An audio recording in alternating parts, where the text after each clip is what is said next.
I came home to surprise my wife, but it turned into a brutal revenge. Reddit cheating stories. I still remember the feeling of that night, the mix of excitement and nervous energy rushing through my veins as I turned the key to my own front door. I had been away for weeks on a work trip, but instead of telling my wife, Emily, I wanted to surprise her.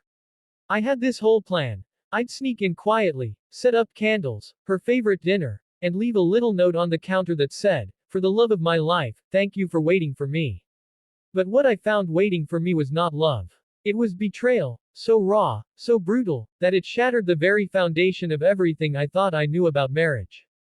As I pushed the door open, I noticed something strange. There were extra shoes by the entrance. Not just any shoes, men's sneakers I didn't recognize. At first, my heart tried to defend her. Maybe a family member had stopped by. Maybe a neighbor. But as I stepped inside, I could hear it.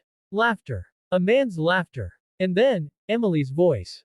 Soft. Flirty. Whispering the kind of words I thought she saved only for me.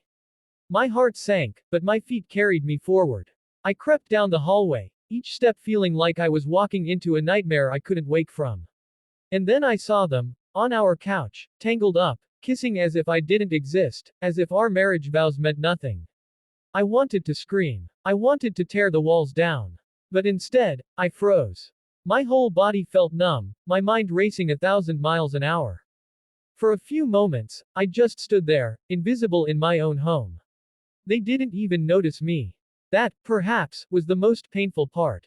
Finally, Emily looked up and saw me. Her eyes widened, and her face drained of color. The man, some stranger I had never seen before, just sat there, completely shameless, as if caught in the act was no big deal. Michael, I can explain, she stammered, pulling a blanket around herself like that would somehow hide the truth. But there was no explanation, no excuse that could cover up what I saw with my own eyes. The woman I had sacrificed for, worked endless hours to provide for, the woman I thought would be the mother of my children, was looking at me like a stranger. I didn't yell. I didn't cry. I just looked at her. Sometimes silence speaks louder than rage. And in that silence, something inside me snapped, not in a way that made me reckless, but in a way that made me clear. I turned around, walked out of the house, and left them there. Emily shouted after me, but I didn't stop. Over the next few days, I spiraled. I couldn't eat. I couldn't sleep. I kept replaying the moment in my head, wondering what I did wrong, where I failed. But the more I thought about it, the more I realized, I didn't fail. She did. She made the choice to betray me. And if she thought I was just going to walk away quietly, she was dead wrong. That's when the idea of revenge began to take shape. Not the kind of revenge you see in movies with fists and broken glass. No. This would be calculated. Controlled. A revenge that didn't destroy me but instead freed me. I hired a private investigator, someone who could gather hard evidence of Emily's affair. Within days, I had photos, videos, text messages, all of it neatly documented.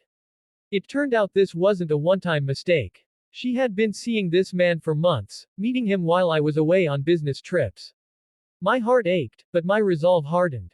One evening, I invited Emily's parents, my parents, and a few close friends over for a special dinner.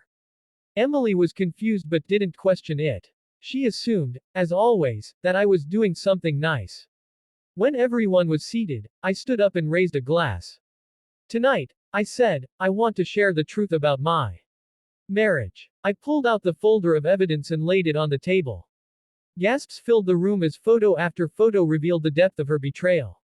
Emily's face turned pale, her lips trembling as the weight of her actions crushed her in front of the people whose respect she valued most. Her parents were speechless. My parents were furious. And Emily broke down crying, begging me to stop.